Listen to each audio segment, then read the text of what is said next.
Bueno, pues vamos a empezar ya. De nuevo, disculpad por el retraso. Los problemas técnicos, a veces por mucho que lo prevea, siempre pues hacen que empecemos un poquito más tarde. Pero bueno, y lo primero, dar las gracias por haber venido. Hoy la verdad es que tenemos la suerte de contar con el director general de la Fundación del Centro de Supercomputación de Castilla y León, que lo tenemos en León, además. Que enseguida cuando pregunté si podrían venir a darnos una charla para la Semana de la Ciencia, dijeron que sí, sin poner ningún problema ni nada, así que muchas gracias por la disponibilidad. Y digo que es una suerte tenerle porque Vicente Matellán, que es nuestro ponente de hoy, es catedrático de universidad en Arquitectura y Tecnología de los Computadores, ha sido director del Servicio de Informática de la Universidad de León, patrón de la Fundación del Centro de Supercomputación también, es presidente de la Sociedad Española de Investigación en Agentes Físicos y vocal y miembro fundador de la Sociedad Española de Investigación y Desarrollo en Robótica. Y dentro, pues de su papel como investigador ha realizado multitud de proyectos que se han plasmado en unas cuantas publicaciones científicas a nivel nacional e internacional. Y además, pues también da este tipo de charlas a público general para que conozcamos un poquito más qué es eso de la supercomputación, que no solamente son ordenadores grandes, supongo. Yo en esto sé muy poquito, por eso me hace especial ilusión también esta charla. Y poco más puedo decir. Os dejo con él, que nos va a contar un poco la historia de la supercomputación aquí en Castilla y León. Muchas gracias, Vicente.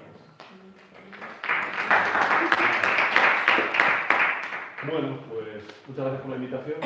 Siempre nos gusta desde el Centro de Supercomputación de Castilla y León pues explicar un poco qué es lo que hacemos y para qué estamos, para qué existimos, ¿no? Para qué existe el Centro de Supercomputación.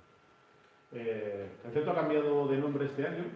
Antes tenía unas siglas un poco impronunciables, que era FCSCLC, Fundación Centro de Supercomputación Castilla y León. Entonces este año, como es el 10º aniversario, este año la Fundación cumple 10 años, hemos realizado un cambio de imagen y ahora nuestro nombre comercial, que es lo que tenéis ahí, es Skyler. Skyler es Supercomputación Castilla y León, ¿vale? Que es lo que quiere decir esas siglas. Y en la charla de hoy un poco, sin tratar de enredarme mucho, intentaré no utilizar ningún término especialmente técnico, sino hacerlo lo más divulgativo posible. Pues me gustaría un poco eso, contaros qué es un supercomputación y para qué sirve. Y en concreto, como dice ahí un poco el índice de la presentación, qué es el Centro de Supercomputación de Castilla y León y concretamente qué tipos de cosas se hacen en ese centro de supercomputación. Bueno, empezar por la parte para mí más aburrida. Eso que tenéis ahí, lo que se ve ahí detrás, que haré una foto más adelante un poco más vistosa, eso es el supercomputador de Castilla y León. Desde el punto de vista aburrido, desde el punto de vista legal, el Centro de Supercomputación es una fundación, Centro de Supercomputación de Castilla y León, una fundación pública, 100% pública. El presidente del patronato es el consejero de fomento, el vicepresidente es el rector de la universidad y luego pues, está el director general de universidades, el director general de SACIL y varias otras personas. Entonces, jurídicamente eso es lo que somos. Somos una fundación sin ánimo de lucro, 100% pública y administrativamente dependemos de la Consejería de Fomento de la Junta de Castilla y León. Somos el único centro de supercomputación de Castilla y León y formamos parte de la red española de supercomputación que está formada por 13 centros de supercomputación, ¿vale? Que hay en todo el país. El nodo principal es el Mare Nostrum, que es el Barcelona Supercomputing Center, que está en Barcelona, que es el Centro Nacional de Supercomputación, y luego hay centros de supercomputación pues, en casi todas las comunidades autónomas, ¿vale? Eso es más o menos jurídicamente lo que somos. ¿Y qué es lo que realmente somos desde el punto de vista de supercomputación? Porque hacemos alguna cosa más. Pues básicamente somos una infraestructura. Es decir, un centro de supercomputación es una infraestructura científico-técnica, ¿vale?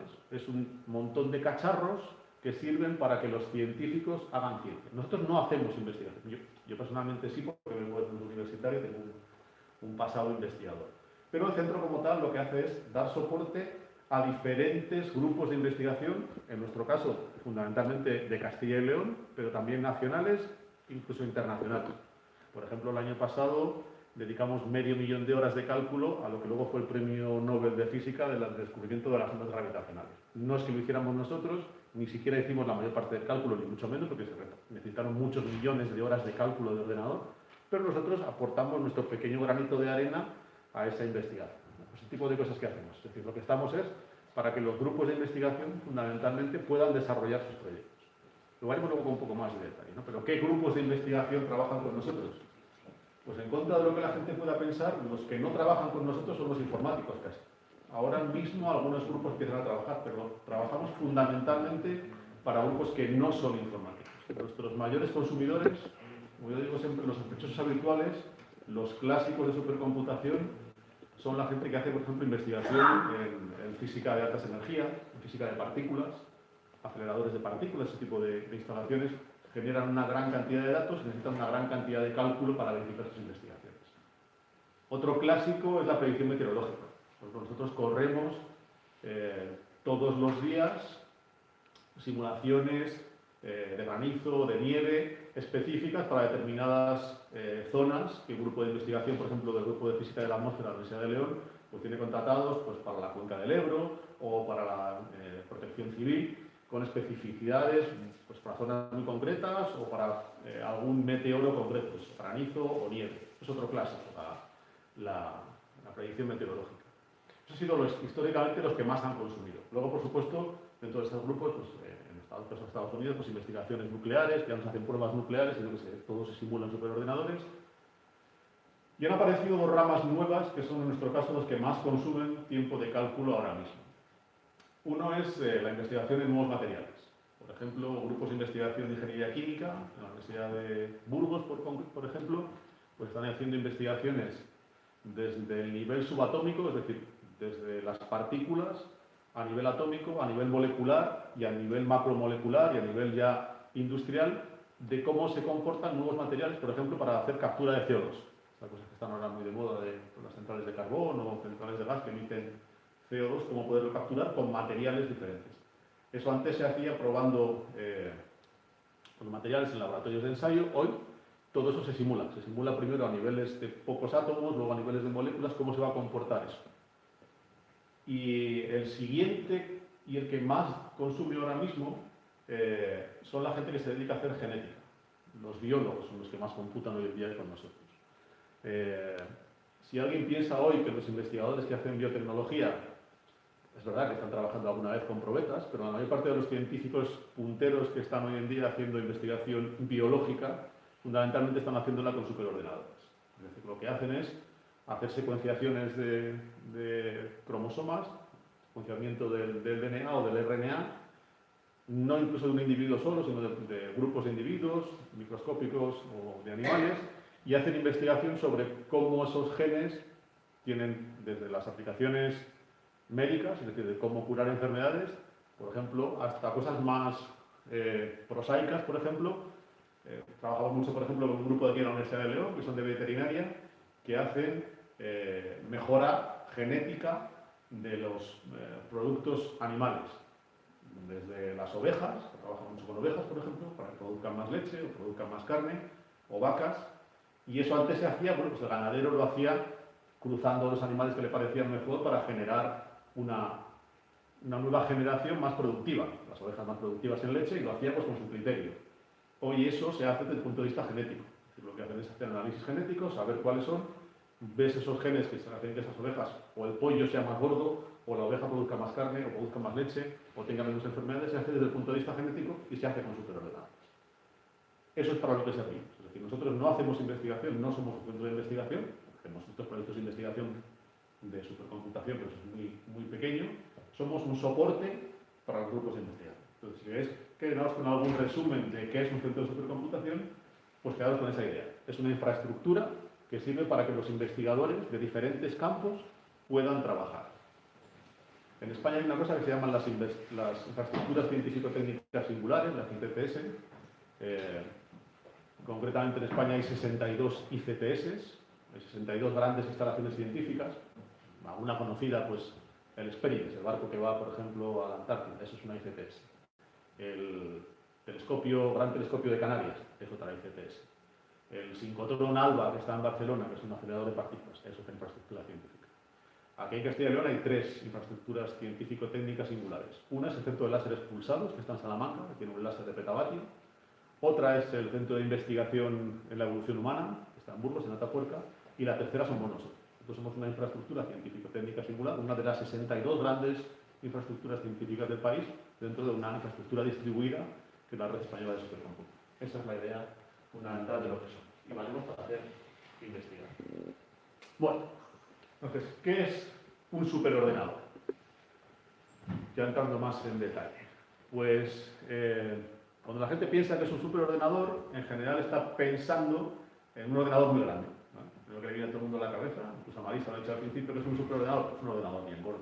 Es un ordenador. Bueno, es una forma de verlo, pero realmente hoy un superordenador no es eso. ¿Vale? Hace 20 años, cuando se hablaba de superordenadores, pues sí que estaba la gente pensando en un ordenador de grandes dimensiones, de grandes capacidades. Hoy en día los superordenadores realmente lo que son es muchos ordenadores juntos, muchos ordenadores basados en tecnología convencional, lo que conocemos habitualmente por servidores. Tiene un ordenador, es portátil, no tienen pantalla, no tienen teclado, no tienen ratón, comparten muchas cosas, pero son un montón de ordenadores que van metidos en armarios, uno encima de otro, y la pinta que tiene un superordenador es algo como eso que está detrás de ahí. Lo que está detrás de este investigador, que es uno de los más conocidos en el mundo de la supercomputación, pues tiene esa pinta. Es decir, son un montón de armarios, ahí no se ve muy claramente, luego veremos alguna foto mejor. Son un armario en lo que tenemos muchos ordenadores interconectados, además interconectados de una manera especial. En su casa seguro que tienen el router wifi por el que les llega la conexión a internet, y de ahí salen unos cables, son cables de Ethernet, se llaman, seguro que lo han visto escrito alguna vez, que es como conectan su ordenador a ese router y por consiguiente a Ethernet. Y esos cables de Ethernet son bastante rápidos, pueden ser de 10, de 100 megabits por segundo, incluso de 1000 megabits por segundo, de 1 gigabyte. Nosotros tenemos redes especiales, en nuestro caso utilizamos una red que se llama InfiniBand, que son de muy baja latencia, es decir, que los ordenadores, todos estos ordenadores individuales están conectados unos con otros a velocidades de nanosegundos. Y todos ellos, como tienen esta velocidad de conexión tan rápida, se comportan como un gran ordenador. Por eso es como si fuera un superordenador. ¿Vale? Eso le llamamos un ordenador, pero no es más que una colección de muchos, decenas, centenas o miles de ordenadores puestos todos juntos y conectados por una red muy rápida. La arquitectura es la misma de un ordenador convencional. Tiene un microprocesador, tiene su memoria, y lo que no suelen tener es disco. Comparten unas cabinas de disco separadas, pero son un montón de nodos, todos juntos y todos interconectados muy rápido. ¿Vale? Y de ahí el resumen, pues, es, utilizar la palabra cluster en inglés, un conjunto de ordenadores, todos juntos conectados por una red muy rápida. Como decía, ¿para qué sirve? Para muchísimas cosas, pero en general, como estamos hablando del mundo digital, para lo que sirven en general los superordenadores es para simular procesos del mundo real. Para simular cómo se comporta la atmósfera, que se le llama predicción meteorológica, para simular cómo se comportan materiales, y eso lo utilizan los que hacen diseño de materiales, para analizar los genes, ¿vale? Eso ya es parecido a la simulación. Pues ahí hay pues, unas fotos para ver diferentes tipos de ejemplos en los que se puede utilizar un ordenador. Pues, por ejemplo, hay grupos de mecánica de fluidos que se encargan del diseño de aviones, coches o piezas, ver cómo eso se va a comportar antes de construirlo. Es decir, vamos a hacer el diseño de un ala, por ejemplo.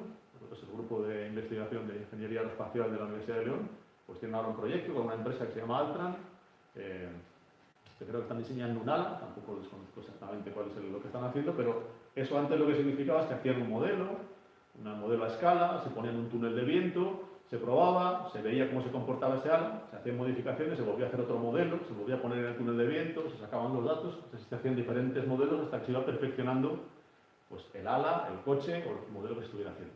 Hoy en día, antes de poner nada en el túnel de viento, han hecho un montón de simulaciones virtuales antes de construir ningún modelo. ¿Eso qué hace? Abarata y acelera mucho el desarrollo de cualquiera de estos productos. ¿Vale?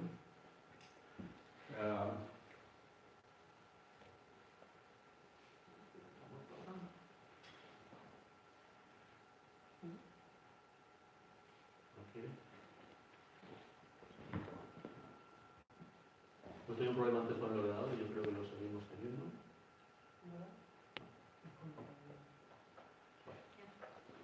Pero no solo para ese tipo de cosas, pues...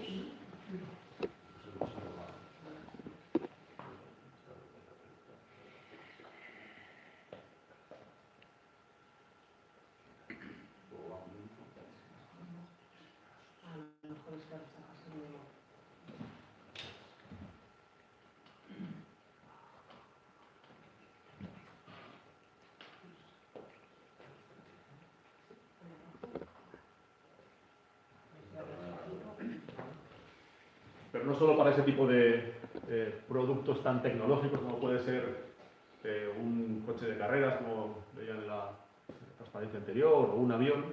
Hay muchos procesos o muchos productos que hoy en día se desarrollan utilizando simulación numérica, utilizando superordenadores, utilizando lo que se llama también, con otra terminología, computación de altas prestaciones, que en inglés es HPC, ¿no? Que es lo que quiere decir. Ahí hay algunos ejemplos, desde el diseño de trajes de baño para nadadores de alto rendimiento, o por ejemplo uno muy conocido, que fue el diseño de las Pringles, cómo se hizo, o por qué las Pringles tienen la forma que tienen, pues se hizo con proceso de simulación numérica para que fuera lo más rápido posible su construcción y no se rompiera, no se decían, bueno, pues el diseño de todo ese tipo de cosas se ha hecho generalmente con superordenadores. Vamos a probar una versión así. ¿Vale? Otro clásico, como decía al principio en la introducción, es la predicción meteorológica. ¿Cómo funciona o qué es lo que hace la predicción meteorológica? No sé si alguna vez han tenido alguna conversación con algún meteorólogo, pero básicamente lo que hacen los meteorólogos es tener una serie de medidas, una serie de sondas de presión, de temperatura distribuidas por el mundo, y luego lo que hacemos es, o lo que hacen ellos, tienen un modelo de si la temperatura en este punto es esta, y la temperatura en el punto siguiente, que esté a 5 kilómetros, es esta otra, tengo un modelo de cómo se va a propagar eso en el tiempo. Lo que van haciendo es construir una serie de cubos que en el mapa existen, por toda la superficie y en toda la altura que quieran hacer, y van haciendo simulación numérica. Bueno, si en este instante está la temperatura, en el siguiente instante se va a producir una transferencia de calor de cada uno de esos cubos al cubo de al lado, y de este cubo al siguiente, y de este al siguiente, al de arriba, al de abajo, con toda la precisión que quieras tener. Cuanto más grande haces el cubo, menos precisión tienes. Porque estás diciendo, bueno, pues hago un cubo del tamaño de España, pues voy a tener muy poca precisión. Cuanto más pequeño hago el cubo, más precisión tengo. Pero tengo que hacer muchos más cálculos, porque tengo que propagar de cada uno de esos cubos, que son muy pequeñitos, a todos los cubos de al lado, y eso para cada uno de las simulaciones en el tiempo que quiera hacer. Puedo hacer simulaciones propagando cada hora, y entonces tendré menos precisión, o cada 10 minutos, o cada minuto, o cada segundo. Cuanta más precisión quiera, muchos más cálculos necesito. Cuantas más variables meta en esos cubos, la temperatura, la presión, la humedad, más cuentas tengo que hacer de cada cubo a cada uno de los cubos que están al lado. Es decir, la predicción meteorológica no se hace con un señor que está mirando el mapa y diciendo, bueno, viendo cómo está ahora la temperatura, yo creo que mañana los vientos van a hacer que la borrasca se haya movido para la derecha. No. Lo que se ha hecho es coger, simular cuál es la situación atmosférica de ahora y ver cómo van haciendo esas posibles evoluciones en el tiempo, haciendo simulaciones de lo que va a pasar en el minuto siguiente, dentro de 2, dentro de 3, dentro de 5, dentro de 10. Cuanto más nos vamos alejando, por supuesto, más incertidumbre tenemos. ¿Vale? Pues es un clásico de la supercomputación. En el mundo meteorológico, lo que se ha ido produciendo es una mejora de las predicciones, fundamentalmente porque tienen a su disposición cada vez superordenadores más potentes.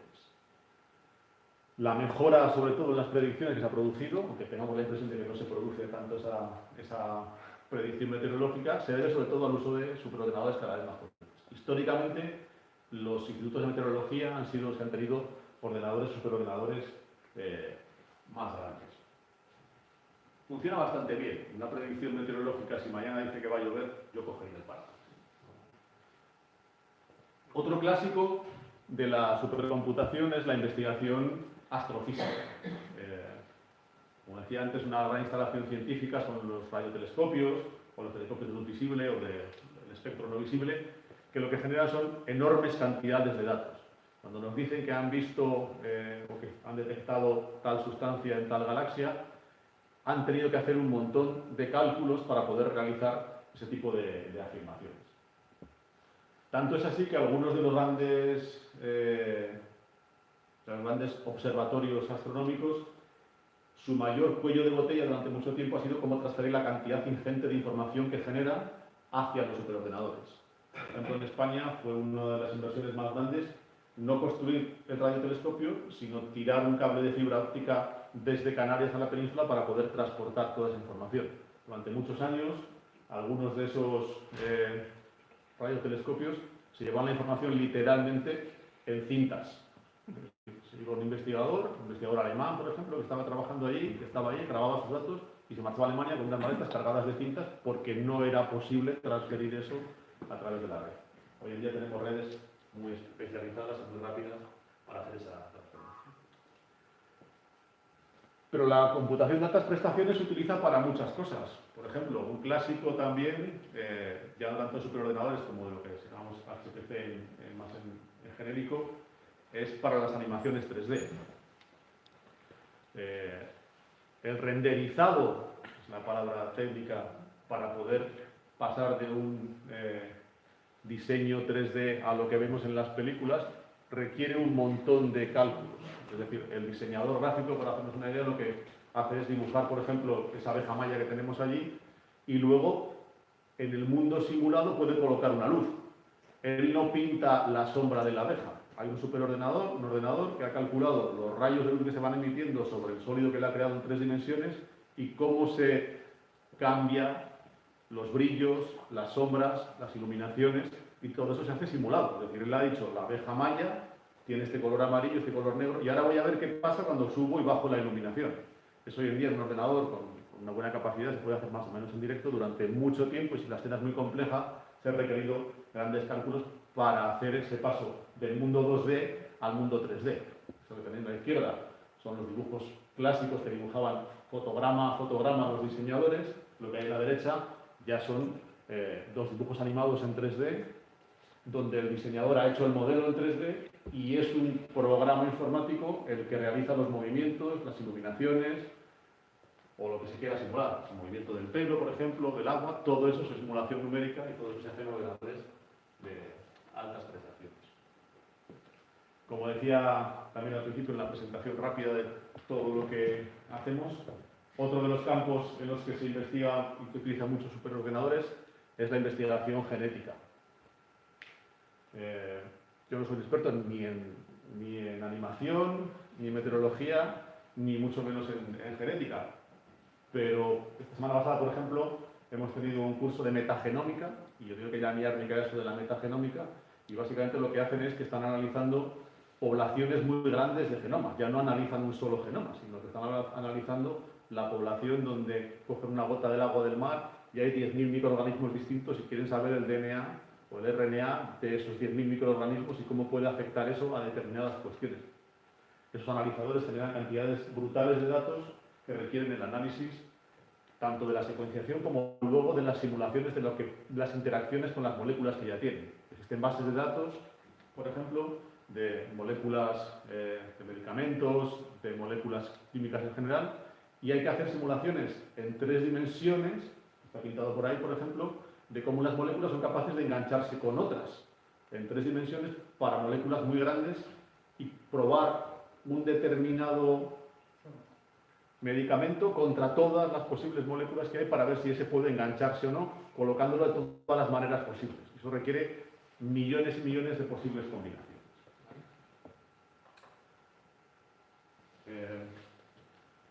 ¿De dónde o cuál es la historia un poco de la supercomputación sin entrar en muchos detalles? Pues es la historia básica de la informática. Lo que los años 70 se consideraba un superordenador, lo llevamos hoy todos en el bolsillo. Un teléfono móvil tiene una capacidad de cómputo y de memoria mucho mayor de la que tenía ningún ordenador que existiera cuando los americanos mandaron un hombre a la luna. Es decir, todos los cálculos que hicieron falta para el diseño de esos cohetes, el diseño de las trayectorias, se hicieron con ordenadores con mucha menos memoria y con mucha menos capacidad de la que tenemos hoy. Eso sí, eran ordenadores muy grandes. No cabían en esta habitación probablemente, pero tenían una capacidad mucho más reducida. Eso, siguiendo la ley de Moore, que es la ley de cómo van creciendo los microprocesadores, nos ha llevado a lo que tenemos hoy en el bolsillo. Y consideramos superordenadores otro tipo de cosas. De ahí viene ese concepto también de que la gente considere a los superordenadores como esos grandes ordenadores, porque en algún momento lo fueron físicamente. Siguen siendo grandes hoy en día, pero es la mezcla de muchos. Ese de la derecha, por ejemplo, es la musealización de uno de los grandes superordenadores comerciales, los primeros superordenadores comerciales dedicados a cálculo, que igual a alguien le suena, se llamaban los Cray. El Cray era una marca comercial que se dedicaba a fabricar, y sigue existiendo, superordenadores, y hacía ese ordenador, que lo hacía además a diseño del cliente. No sé si se decía ahí un poco alrededor a la derecha, hay como unos asientos, eran literalmente asientos, la gente se podía sentar en él, y el cliente podía elegir cómo se lo tapizaba. Era una cosa que se hacía a medida. Yo recuerdo, por ejemplo, el superordenador que tenía construcciones aeronáuticas en Madrid, construcciones aeronáuticas españolas, que lo tenía personalizado con los colores corporativos y se podía uno sentar en él. Físicamente eso que está alrededor son asientos. Valía bastantes millones de pesetas de las de entonces, cada uno de estos ordenadores. Hoy existen en los museos. Hay uno en el Museo de la Ciencia de Valladolid, por ejemplo, hay un Cray musealizado que no se ve la foto. Pero bueno, eso es la idea original. Ahora que veo por aquí, y aprovecho que también veo que hay, sorprendentemente, me alegra mucho, muchas mujeres en la audiencia. El mundo informático, desgraciadamente, es y sigue siendo un mundo demasiado masculino. Yo soy todavía profesor en la Universidad de León, doy clase de informática. La ingeniería informática en la Universidad de León, el último año que yo miré las estadísticas, era la carrera con menos porcentajes de mujeres de la Universidad de León. En la Universidad de León tenemos ingeniería minera, que es un sitio muy típico para las mujeres, ingeniería agrícola, ingeniería forestal, ingeniería mecánica. La carrera con menos porcentaje de mujeres es la informática. Y sin embargo ha habido mujeres en la informática desde el principio. Desde el principio de la informática, algunas de las grandes programadoras, incluso en la primera época espacial, el Ministerio de Defensa, porque está esa foto ahí, no se me quería olvidar, han sido mujeres. Esto es un poco un gráfico para ilustrar lo que estaba comentando antes de qué ocurre cuando tenemos que comparar una molécula con diferentes moléculas en el mundo biológico. Lo decía muy bien un investigador de la Universidad de León, que le invitamos a veces en nuestras charlas de supercomputación, que es el que hace mejora genética de las ovejas, como comentaba antes. Él decía que lo de la supercomputación no es que le venga bien para hacer la investigación. Si no tuviera supercomputación, no podría hacer investigación. Y este gráfico tan feo ilustra un poco esa idea. Este es el gráfico de lo que cuesta, lo que costaba hace unos años, porque tiene unos años esa gráfica, lo que cuesta coger una de esas moléculas que ha diseñado un investigador que está haciendo medicamentos, por ejemplo, y comprobar cómo se comporta esa molécula contra una base de datos de moléculas ya existentes, para ver si interacciona bien o no interacciona. Si tenemos una sola CPU, pues preparar la molécula, pues nada, lleva unos minutos. Preparar las moléculas, en el caso de tener 100 CPUs, pues se tarda una hora. Si tienes un ordenador, tardarías más de un día.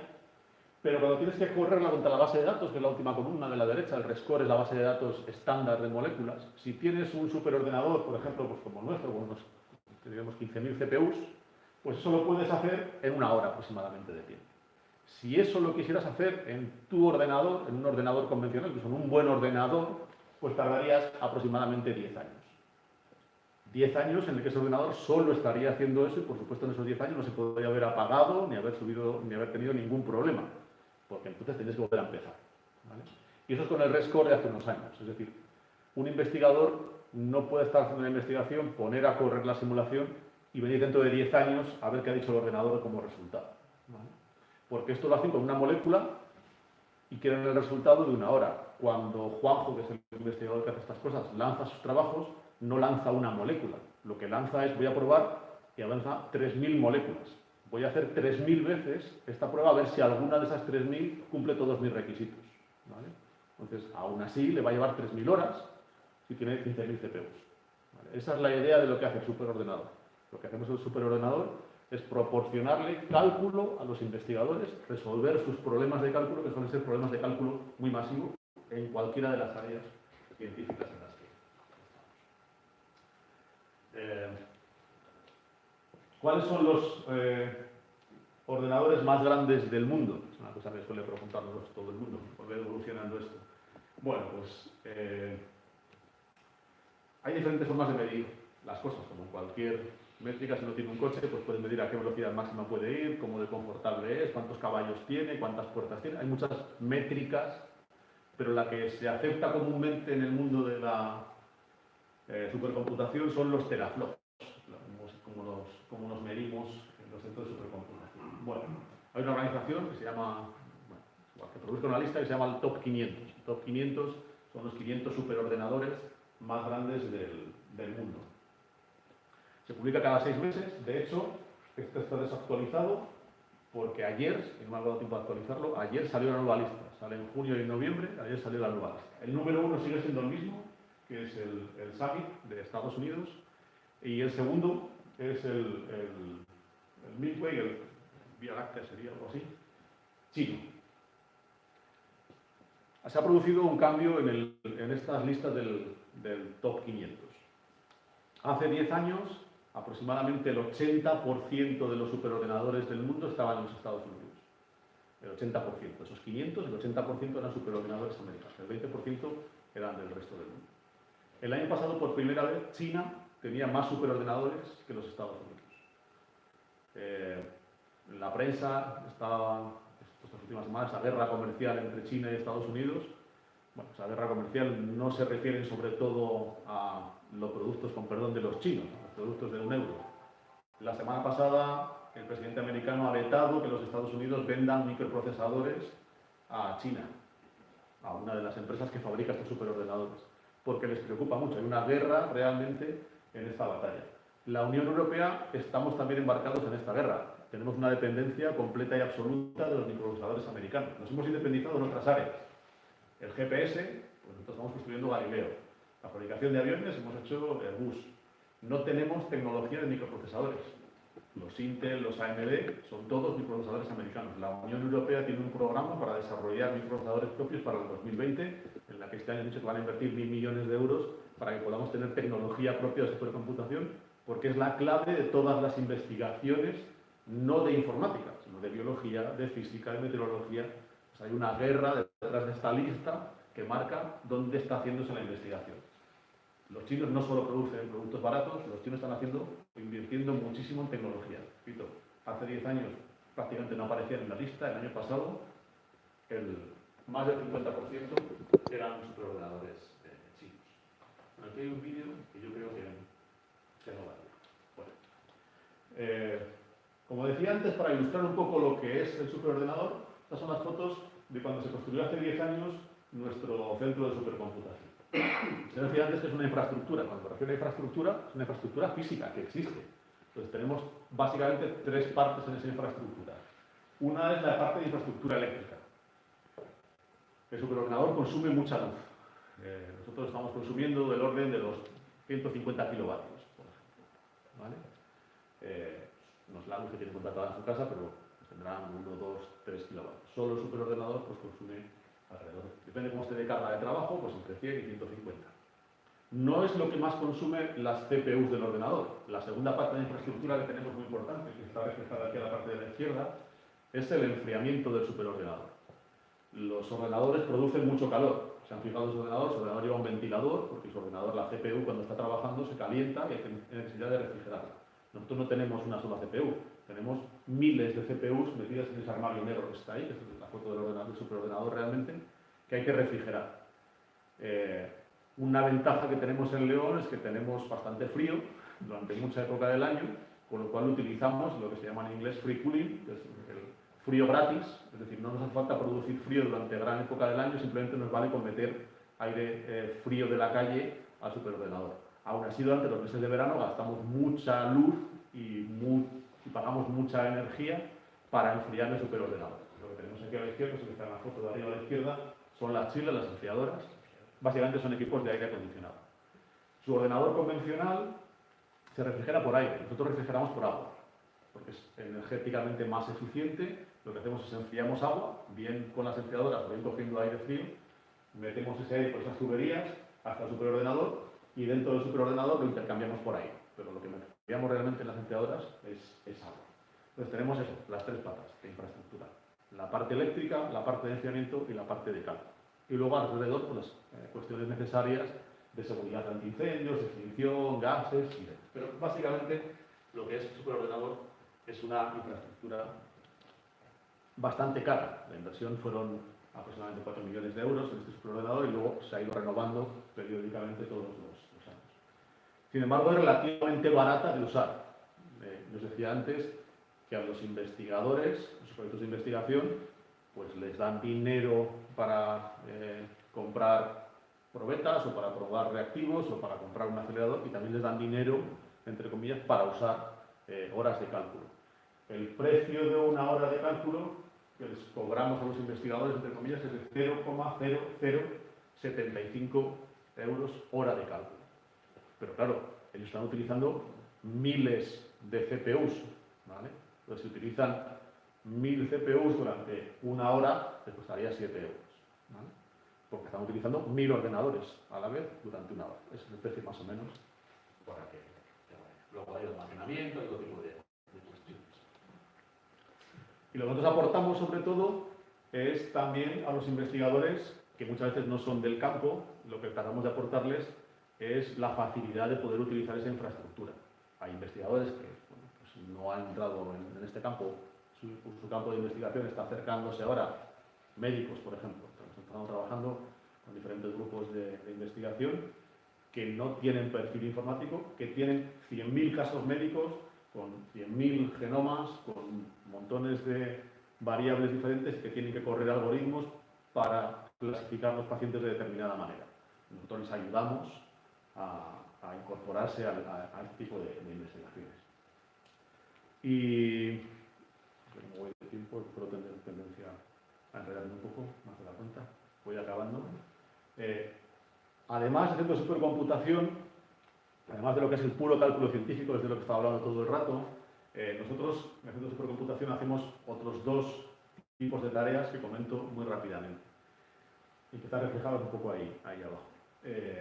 La segunda cosa que hacemos, más importante, es que gestionamos la red de I+D+I de la comunidad autónoma. La red de I+D+I lo que hace es comunicar todos los centros de investigación, todas las universidades que hay en la comunidad autónoma. Eso quiere decir que tenemos una red de fibra óptica que operamos nosotros, que tiene 1.400 kilómetros, que llega a todos los campus de las universidades, que están en las 9 capitales de provincia, y además a Béjar y Ponferrada, que es donde tiene la Universidad de León, tiene campus en Ponferrada, y la Universidad de Salamanca tiene campus en Béjar. Llegamos con una fibra óptica hasta esos campus. Y además conectamos a todos los centros de investigación que no son de la comunidad autónoma, pero que tienen sede aquí. Centros del CSIC, centros del CEDETI, CEDER, el centro que hablábamos antes, por ejemplo, de las expulsados, que depende del CSIC, o el de la evolución humana. Y acabamos de empezar un proyecto para dar conexión a todos los colegios de la comunidad autónoma a Internet. No es un proyecto que llevemos nosotros, sino que es un proyecto de la Consejería de Educación. La Consejería de Educación va a poner fibra óptica en los 1.500 colegios aproximadamente que hay en Castilla y León. Esos 1.500 colegios se van a concentrar y nosotros les daremos ese acceso a Internet a través del centro de supercomputación que proporcionamos a la red de I+D+I. Y la tercera pata es que proporcionamos también servicios cloud, eso que está tan de moda, servicios en la nube para administraciones públicas. Antes, cuando puse la tasa de los precios, había unos precios públicos, unas tarifas públicas para la administración pública, pues alojamos, por ejemplo, los servidores del Ayuntamiento de León, servidores del Ayuntamiento de San Andrés, de Diputaciones, de SACIL, y proporcionamos máquinas virtuales. No es el superordenador, es otra cosa completamente diferente, pero que tiene requisitos similares y aprovechamos esa infraestructura para alojar todas esas cosas. Muy bien. Bueno, y ya para terminar, esta es la última transparencia, como os decía al principio, acabamos de cumplir 10 años. Ese era nuestro logo anterior, el FCSCL, que era un poco difícil de pronunciar. Skyle tampoco que sea muy fácil de pronunciar en español, pero es nuestro nuevo logo. Y simplemente para que se entienda de dónde viene nuestro logo, el logo corresponde precisamente con el lateral de los armarios de nuestro superordenador. Las dos barras lo que representan es, visto de lado, nuestro superordenador, y los colores lo que representan es ese mapa de calor que yo decía que depende de cómo esté el superordenador. Una de las cosas que más nos cuesta es enfriar. Y hasta aquí, un poco más o menos lo que quería contaros. Cualquier pregunta o cualquier duda, pues estoy a vuestra disposición. Muchas gracias. Tenemos... Mira, ahí sí. Quería preguntar porque comentabais que se presentaban pues distintas instituciones, entidades o investigadores, ¿no? Que son los que trabajan con el supercomputador. ¿Con cuántos están trabajando? Eso por un lado. Y por otro lado, ¿hay algún tipo de selección o simplemente se presentan y se acepta directamente? Lo cuento con un poco más de detalle. La pata de las administraciones públicas es otra guerra distinta, no tiene que ver con el cálculo científico. En lo que tiene que ver con el cálculo científico, hay básicamente tres maneras de acceder al superordenador. Una, pagando la tarifa directamente, ¿vale? Y entonces entras en la cola. Esas tarifas, en el resumen, hay tarifas dependiendo del grado de profundidad que quieras tener. Hay investigadores que no tienen fondos, pero sus proyectos de investigación pueden ser interesantes. Entonces hay un comité de selección, ¿vale? Que sería el segundo mecanismo de acceso, que es competitivo. No le van a cobrar al investigador, que el investigador tiene que competir con su proyecto. Hay un comité de selección. Y hay un tercer mecanismo, que es todavía más selectivo, que es, como decía antes, que somos parte de la Red Española de Supercomputación. Hay un proceso selectivo a nivel nacional, al que nosotros aportamos horas. Cada uno de los centros de supercomputación de España aporta horas a esos proyectos de investigación. Ahí es todavía más selectivo. Es decir, al proceso anterior solo pueden acceder los grupos de Castilla y León, porque esto lo financia la Comunidad de Castilla y León, pero puedes acceder o pagando, o por la Comunidad de Castilla y León, o a nivel nacional. En el pagando, no solo hay grupos de investigación, también hay empresas que pagan por utilizar el servicio de cálculo. Por ejemplo, en León hay una empresa que se llama Tecnosilva, una empresa pequeña, entre comillas, del parque tecnológico, que hace simulaciones de incendios forestales. De hecho, yo creo que sigan trabajando todavía con nosotros ahora. Va a tener que dejar de hacerlo por motivos de seguridad probablemente, pero todas las mañanas lanzan como 10.000 simulaciones de incendios forestales para el sur de California. Ahora que está en la prensa de moda los incendios forestales del sur de California, hay una empresa eléctrica americana que les tiene contratado el servicio de decirle, oye, dadas las condiciones meteorológicas, dada la cartografía, dadas las instalaciones de las redes eléctricas que yo tengo en la zona de San Diego, en el sur de California, decirme dónde es la probabilidad de que haya más incendios, para que ellos puedan colocar sus bomberos o sus equipos de respuesta en determinados sitios. Y eso lo calculan todos los días. Ellos pagan sus tarifas y entran en la parte de pago, depende de cómo lo tengan. No sé si he respondido más o menos. En cuanto al número, es variable. El uso del superordenador, como tenemos esa parte de entrada de investigadores que entran por la parte gratuita, está utilizado prácticamente al 99,9% del tiempo. ¿Vale? El superordenador está generalmente utilizado al 99%. Siempre tenemos trabajo generalmente en colas de espera. El que paga entra antes, entre comillas, cuando no hay gente de pago, entran los que no son de pago. Pero el ordenador está siempre trabajando. Más o menos. ¿Alguna otra preguntina? ¿No? La verdad es que nos hemos quedado sorprendidos de todo lo que da el poder utilizar un superordenador. La verdad es que hoy en día es clave para muchas investigaciones. Yo vengo de la parte de investigación de medicina y biología básica y sí que la informática, los cálculos, las simulaciones eran básicas para el trabajo del día a día, y con ordenadores así como superordenadores, centros estos de computación, la verdad es que, corrígeme si me equivoco, a la hora de realizar pues, nuevos medicamentos, todo lo que comentabas del estudio del genoma, no solamente de una persona, sino de poblaciones, va a ayudar a adelantar un montón el conocimiento en todas estas, bueno, pues en este caso, cuestiones Y ya no solo la genómica, sino que hay una...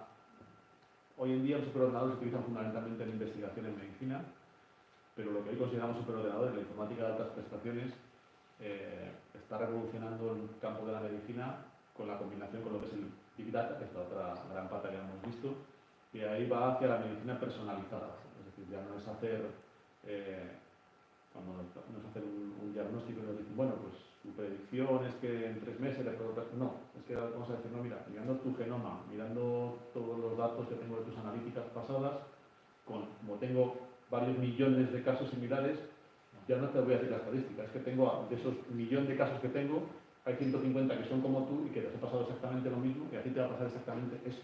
No es una estadística, es para ti, el diagnóstico tuyo, no de la estadística. La medicina personalizada es lo que está produciéndose ahora mismo. Yo creo que, vamos, súper importante en el desarrollo de la actividad humana hoy en día. Sí, va a pasar del campo de la investigación al diagnóstico. Es decir, los superordenadores, la supercomputación, la informática de altas prestaciones en el campo de la medicina está pasando de lo que es la investigación a lo que es el diagnóstico. A mí es que me impresiona mucho, no sé, me encanta eso. No sé si hay alguna otra preguntina, ¿sí? Como experto, ¿qué opinión tienes tú sobre la posible transformación de la cantidad en la calidad? Es decir, la sustitución de la capacidad rápida de computación a la inteligencia artificial. Yo vengo de ese mundo. Mi campo de investigación está ahí, de siempre. Hay mucha ciencia ficción, hay muchas cosas.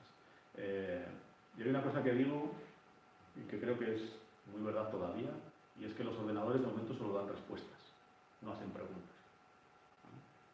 Ese es el cambio fundamental que se puede producir alguna vez, pero estamos muy lejos de que eso sea así. Hay mucha mitología alrededor de lo que se llama inteligencia artificial. Yo hice el doctorado en el Departamento de Inteligencia Artificial de la Politécnica de Madrid hace muchos años y trabajo en el campo de la inteligencia artificial, en la parte de investigación, no la parte de gestión del centro de supercomputación. Y lo que se considera inteligencia artificial es el conjunto de algoritmos, el conjunto de programas que tratan de resolver un problema donde no hay un algoritmo. A ver si me explico. Si tenemos un problema que queremos resolver y tenemos la forma de hago esto, más esto, más esto, más esto y resuelvo el problema, eso es un algoritmo. Y cuando tenemos un algoritmo, eso es inteligencia artificial. Cuando no sabemos cómo resolverlo, que es lo que hacemos los humanos, cuando no hay una secuencia de pasos que resuelven un problema, entonces se aplican técnicas de inteligencia artificial. No es que la máquina sea inteligente, no es que haya una consciencia, no es que... Eso está muy lejos, son algunas ramas de la investigación que están tratando de hacer esas cosas, pero cuando se habla de inteligencia artificial lo que se habla es de programas que resuelven problemas para los que no tenemos una secuencia de pasos que resuelven el problema. Dos ejemplos. Jugar al ajedrez. Si llevamos un salto para atrás en el tiempo, hace 25 años, y a alguien le dijera que un ordenador ganaba jugando al ajedrez, y pues qué máquina más inteligente. Hoy a nadie se le ocurre pensar que una máquina de 10 euros que compras, o de 20 euros, o de 50 que compras que juega al ajedrez y que nos gana el 99% de los humanos jugando al ajedrez, sea inteligente. No, tenemos unos algoritmos para jugar al ajedrez y unas CPU suficientemente rápidas que hacen que el programa de jugar al ajedrez nos gane. Pero no es que la máquina sea inteligente, no. Hace 20 años alguien lo podía haber considerado, o hace 30, hoy no lo consideramos. Dentro de ese conjunto de algoritmos hay muchos. Ahora está muy de moda lo que se llaman las redes neuronales, que de nuevo es otra forma de llamar erróneamente o confundir con los nombres a la gente que no trabaja en ello. Pero básicamente una red neuronal no tiene nada que ver con un cerebro.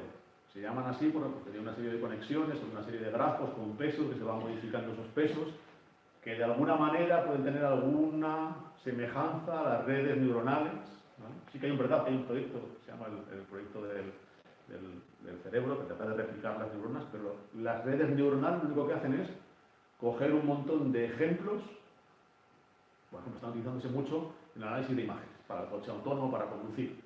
Cogemos un montón de fotos, las etiquetamos a mano, es decir, hay un humano, bueno, ahora se hace con otros algoritmos, pero etiquetamos y decimos, mira, esto es un árbol, esto es un coche, y le enseñamos 10.000, 100.000 fotos donde le hemos dicho, esto es árbol, esto es tal. El algoritmo lo que aprende son las características de la foto que distinguen un árbol de un coche, pero ni sabe lo que es un árbol, ni sabe lo que es un coche. Y si el entrenamiento no se hace muy bien, o se hace, mejor dicho, se hace de manera equívoca, se puede engañar muy fácilmente a esos algoritmos y que vean una señal. Se ha visto una foto en el Senado americano cuando estábamos discutiendo precisamente con inteligencia artificial, ponían una foto de un entrenamiento donde una señal de tráfico a la que se le ponían 3 pegatinas, el coche, el sistema de red neuronal que había aprendido las señales, eso no lo identificaba como señal, cuando cualquiera a simple vista vería que eso es una señal de prohibido pasar, de prohibido paso, ¿no? Es decir, hay mucha mitología, sobre todo porque los nombres llaman a equívocos. Los ordenadores y los programas de inteligencia artificial que tenemos hoy en día están muy lejos de ser inteligentes. Bueno, no sé si respondo a la pregunta, me fui por las ramas. Muy lejos. ¿Alguna otra preguntina? Eso no quiere decir que no hagan cosas que asusten mucho. Porque pueden hacerse un montón de datos y obtenerse información y correlar información que un humano no sería capaz de hacer. Pero eso no quiere decir que sea Lo lo que pasa es que la cantidad de procesamiento, la velocidad de procesamiento y la cantidad de procesamiento pueden dar comportamientos que desde fuera aparentemente son inteligentes. Es decir, sí. Yo pongo siempre un ejemplo. cuando alguien habla con una persona o con algo que no sabe lo que es y es incapaz de distinguir de si habla con un programa informático o con una persona, pues podemos decir lo que queramos, pero si una persona está confundida y se confiesa ante una máquina creyendo que está ante un profesor, ese profesor algo de inteligencia debe tener, o muy tontos somos nosotros. Había un test. Los ingenieros. Sí. O sea, el test de Turing, que es básicamente ese tipo de algoritmos, bueno, es relativamente, decir que es famoso, pero no comúnmente aceptado como métrica de inteligencia. Quizás el primer problema sería definir qué es la inteligencia, ¿no? Pero bueno, sería de casi entrar en el campo de la filosofía. Yo cuando doy clase a los alumnos de robótica, les pongo siempre un ejemplo muy sencillo. Hacemos un robotito que es como un coche, que tiene básicamente 2 ruedas y 2 sensores, que son unas palancas que van apoyadas en el suelo, y simplemente ponemos un programa, les hago hacer un programita muy sencillo. Desde el punto de vista de programación, es un programa pues, que en líneas de código, tiene 50, 100 líneas de código, es un programita muy pequeño, se hace en un momento, ¿vale? Pero básicamente lo que dice es, si tengo dos sensores que van apoyados por el suelo, y me voy avanzando y se me cae el sensor de la derecha, eso quiere decir que he llegado al borde de la mesa por la derecha, lo que tengo que hacer es darle a la rueda de atrás hacia la derecha para no caer. Y si me caigo el de la izquierda, pues hago el sentido contrario, y si me caen los dos, pues para atrás del todo. Pues ese programita que es así de pequeño, lo ponemos en el robot encima de la mesa, le damos al robot a avanzar, y es un robot que para un observador externo, lo que decíamos antes, para el mismo caso, parece inteligente, porque llega al borde de la mesa, da para atrás, se vuelve y está dando vueltas por la mesa sin caerse de la mesa.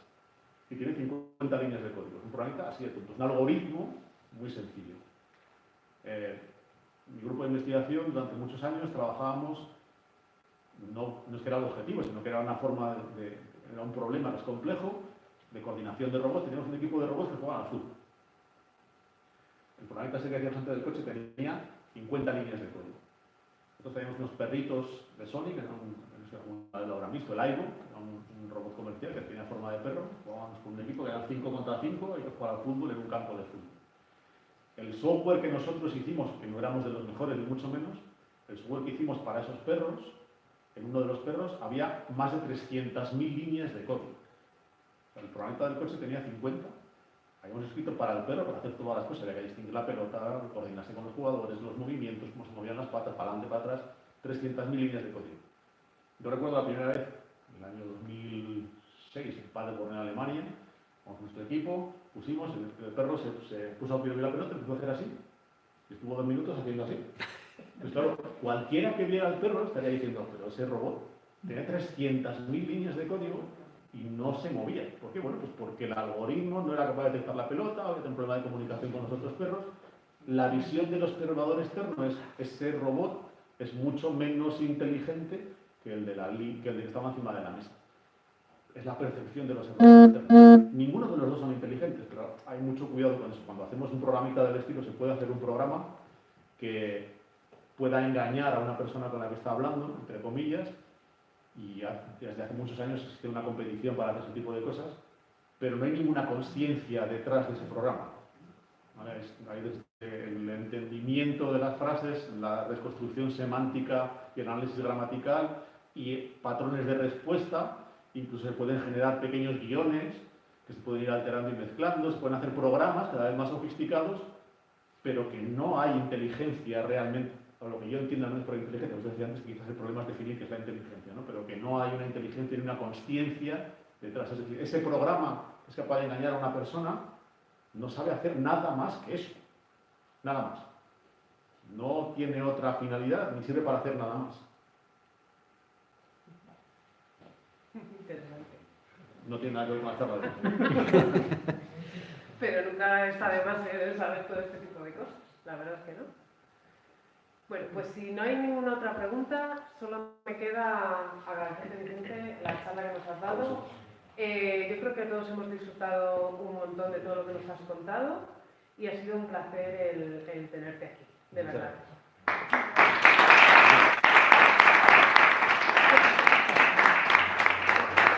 Y vosotros, muchas gracias por haber venido y recordaros que mañana tenemos otra actividad más, es un poco diferente. Mañana vamos a visualizar un documental que se llama Nanocosmos, el viaje a lo pequeño, un documental que ha sido realizado por una persona a la que le tengo mucho cariño, pero que además ha ganado un montón de premios y reconocimiento. Va a estar muy bien, dura como unos 40 minutitos, realmente merece mucho la pena y va a ser a las 8:15 aquí también, ¿vale? Como hay una actividad antes, puede que sea 8:15, 8:20, pero como solamente es enchufar el vídeo, no vamos a tener mayores problemas.